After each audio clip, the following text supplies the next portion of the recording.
guys? Matt at Performance Fab. Just going to jump on here real quick and do a little introduction on the car we're going to start on here soon. I'm going to try to do a little start from the beginning, kind of show you what this thing's looking like. Once we get on the lift, I'll show some more pictures. We start cutting, I'll do some more video. I'm going to try to piece this together, kind of see more of a complete kind of transformation on this versus just kind of the end and me going over it at the end. I'll probably still do some of that in the future, but figure on this one we'll try to kind of keep you guys in the loop as we, I mean, it'll be a little delayed, but as we kind of do it. But anyway, let me turn this around. I'll show you what the car is. All right, so oh man, the shop's a disaster right now. I got stuff everywhere. So this is one of my buddies, Austin Ratley. Reached out to me a little while back about possibly working on this car. This belongs to Lance Weindel. This car's pretty cool. It's got a lot of little history to it. This was Tin Soldier's Holy Ghost car. It was stock suspension Mustang, still is stock suspension Mustang. Had a LS single turbo in it. I think it's getting the same thing. They've had this car for a little while. I think somebody else bought it first and then they ended up with it. Pretty cool car. This car won a lot of races with the Soldier Boys, Jason and Brad. Yeah, Lance and his dad Joey and Austin, all them guys, they got a few different cars they play with, and I think this one's been on the back burner for a little while. And just trying to get this thing, I think from what Austin says, probably going to be kind of their no time shootout car. They got a couple LDR cars. But they brought it to us. We're going to 4-link this thing. We're going to back half it. So no more stock suspension on this one. We're going to build a housing for it, chop the back out of it, and put some 4-link in it. And then it's still going to be LS still. They're going to bring the LS engine by. We're going to get it all in, make sure everything's good with the new ride height and where it needs to be. But anyway, just a little quick intro on this one before we get it on the lift, tear it apart, dig in. But yep, there it is, G.I. Joe. See you soon. Trying to get this thing apart.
Almost ready to start chopping up. Almost got everything unbolted. Start cutting soon. The cutting has begun.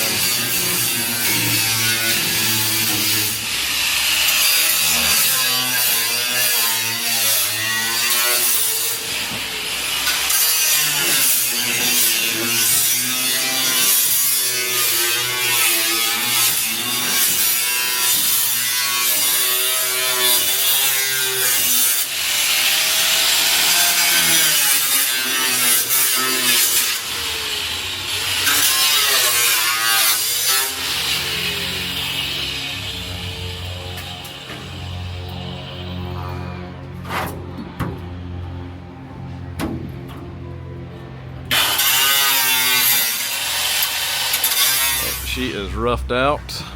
Still got a lot more cutting and cleaning to do, but we got the big chunk out. So I'm gonna do the cut the outer tail. We get a good bit of weight out of this car. Still got to cut the top bars. Just trying to get it roughed out so we can keep rolling on it.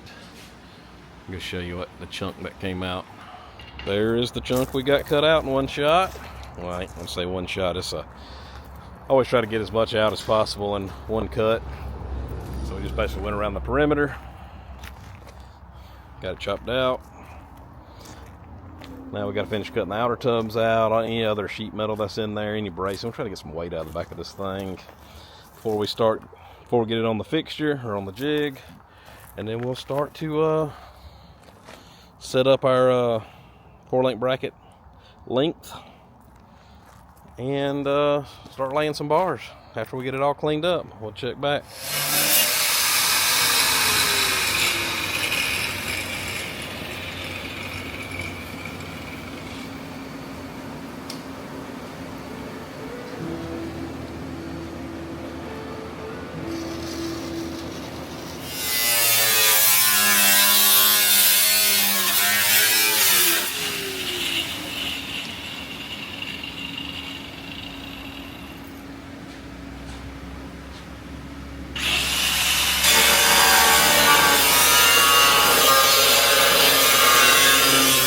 What's up, guys?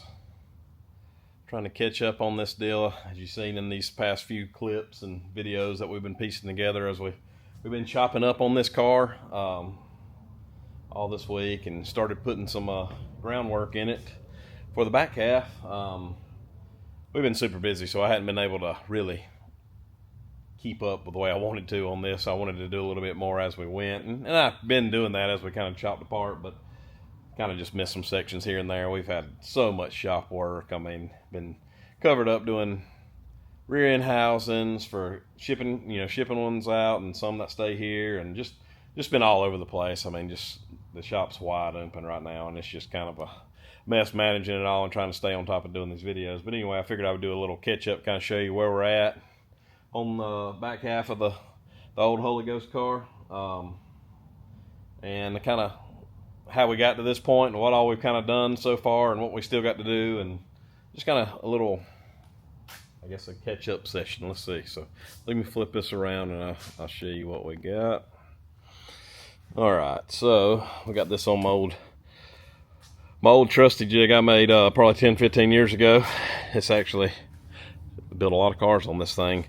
Reason I do got a fancy jig over there and it's being occupied at the moment, but actually, I like using this for Fox chassis because that's what the first car I ever did on this. So, a little backstory, I built this thing where I used to work at. We used to build these massive stainless boxes for steamers and textile stuff, and we had huge tables. When I mean huge tables, they're 15 foot long, 6 foot wide, and about 2 inches thick, solid slabs. I mean, we had about 10-15 of those tables in that building.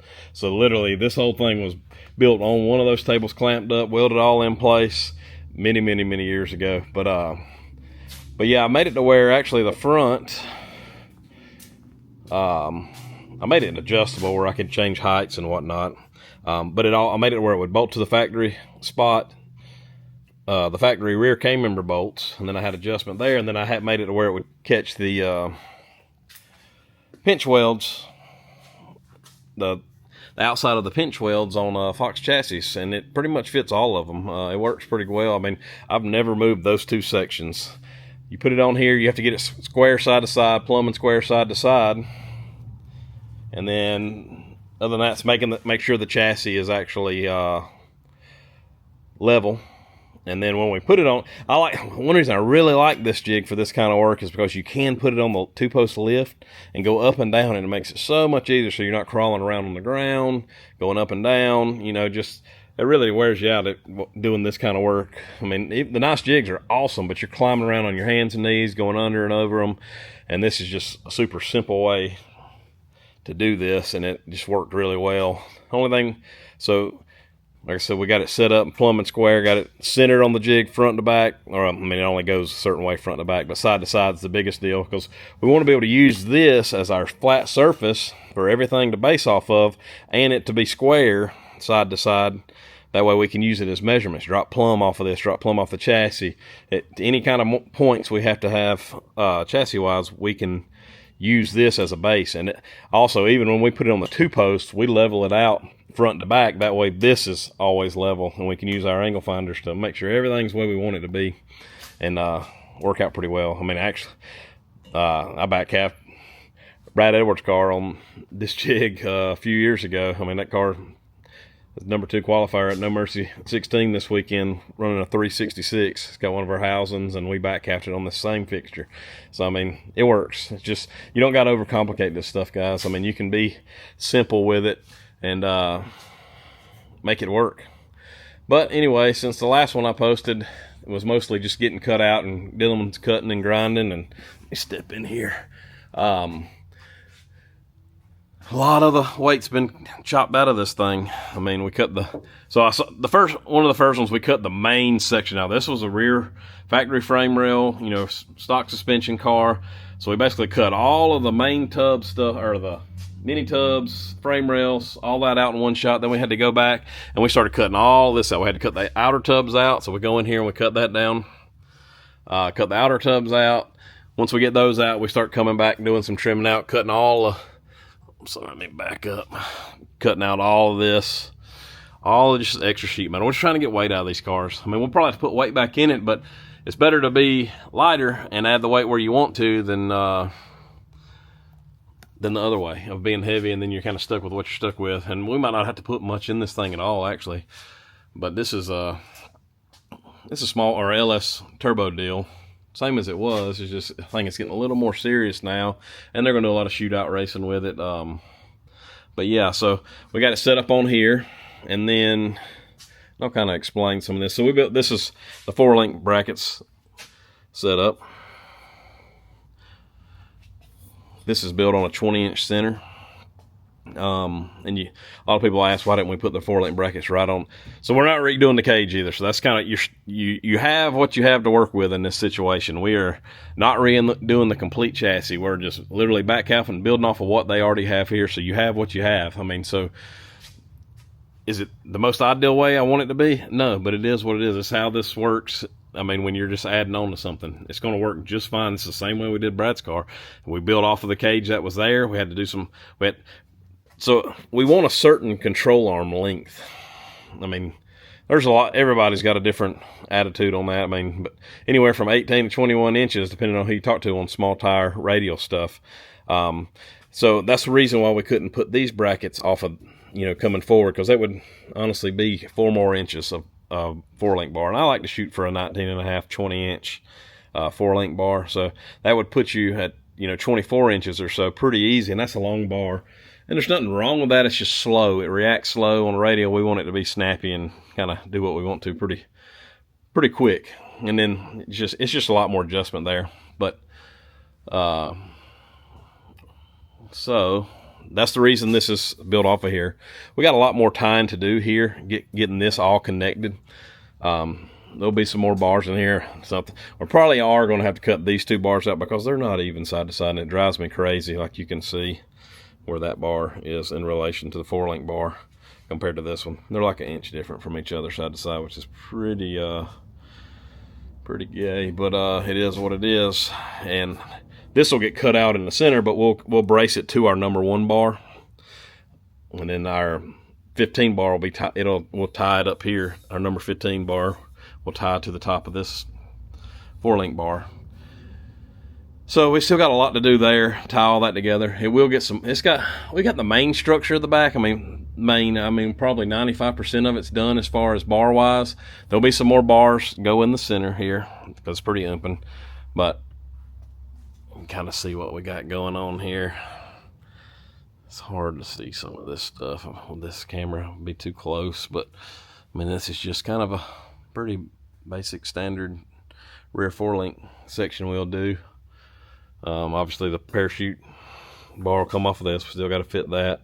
I mean, it's already got a hole. That's the reason we stuck the bumper on, trying to get our heights where we want those to be. This is, let me back up. Get back out.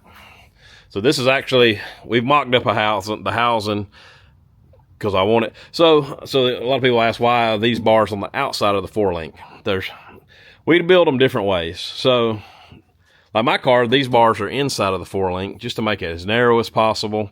But I also got some 48-inch tubs. I got humongous tubs for my car, so they're super wide. Well, this car right here, from setting it up on the outside like we did to our tub will go all the way to here. We got small tire tubs for this thing. I think they're 34s or 36s. I can't remember right off. But they're only 24 inches wide, and this is 23.5 inches wide. So our tubs are barely wide enough. It's going to have a huge amount of space. So it just makes it easier to lay it out. And then we don't have to run offset shock mounts. We can put our shock tabs right on this coming straight down. We don't have to run any offset brackets on the housing. Everything will lay out pretty simple. It's kind of the same way I built Devin's car, was on the outside, which we were doing his to make more frame space, you know, for fuel cells and all that. But it just makes sense. These SNs and new edges are a little wider, so tub-wise, that's kind of the main reason I built it on the outside like this. And our roll bar will end up getting mounted here. And our wishbone's on top of this housing, so it'll get mounted in this section too. That's one reason why we haven't fit any more bars in here, because I want to get most of that stuff mocked up. And we'll do a little more catch-up welding. Most of this is welded, but there's still a good bit. I mean, you can see all this stuff. That's the last things to get tacked in.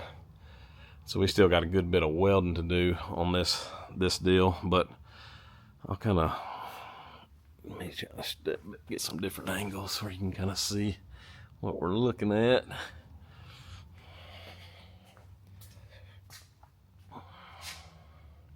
She's triangulated pretty well. So, I mean, that's the other key in when you're doing any kind of cage work or car work, back half work.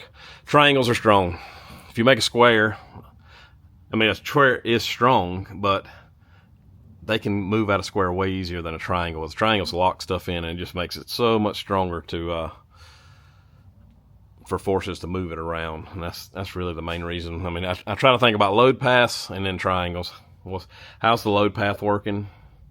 What's it trying to do? Where is the force trying to go through or move through the chassis at? And how can we make that the strongest with the least amount of stuff? Obviously, they're sitting a very small amount of stuff, but this thing's going to make a lot of power. So I really want this to be solid and tied in well. We already built the housing for this car. So like I said, we built it on a 20-inch center. I'll show you that. I went and picked it up from Jake at Tinsley's Custom Coatings this week. She looks pretty awesome. We built it to the set of wheels they had on the car already. So it's a little wider than most. Like I said, 20-inch center. We did the wishbone mount on the top. And we do that both ways. We'll put it on the bottom down here a lot of times, but we still do it on the top. It just depends. I do like the top just because it makes it so much easier to get the diff without having to take everything apart, get to the drive shaft. If you got to do anything there, you got all that pretty simple to work with there. But this is our moly setup. It's got the O-ring faceplate. Yeah, they can see there. Just a late model big bearing housing in, just a pretty most common housing in. So our next steps on this thing will be, once we get a few more things welded out on here, we'll start mocking this up next. We're going, like I said, we got to fit a few more bars I want to get in first and do some more welding to kind of finalize some of that, just so it don't move on us. And then after that, we're going to get the housing mocked up in the car, get it centered, get it in the wheel well in the right spot, and then we'll start. And that's kind of, I laid out some of these parts that are going in this car. We got to so basically we got to do our wishbone to locate it in the car, and then we have to build our control arms. And this is kind of the common basic control arm setup we'll use. It's 1.5 inch, 120 wall, just basic control arm kit. I mean, they work well. We sell them on our site, as well as the housings. Got all this stuff. But yeah, and then just our basic wishbone kit, slider's still wrapped up. And then this gets bushings, this machine for those to go in there. We'll show some of that here as we're building it in the next week or so. And then these are our upper shock mounts. These are some billet ones we're using on this car. Like I said, that'll be our shock mounts that'll go on that bar I showed you.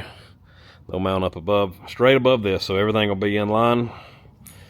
And then we're also getting a set of billet wishbone mounts for the chassis side, so those will be in the front, you know, in relation to the rear end like that. So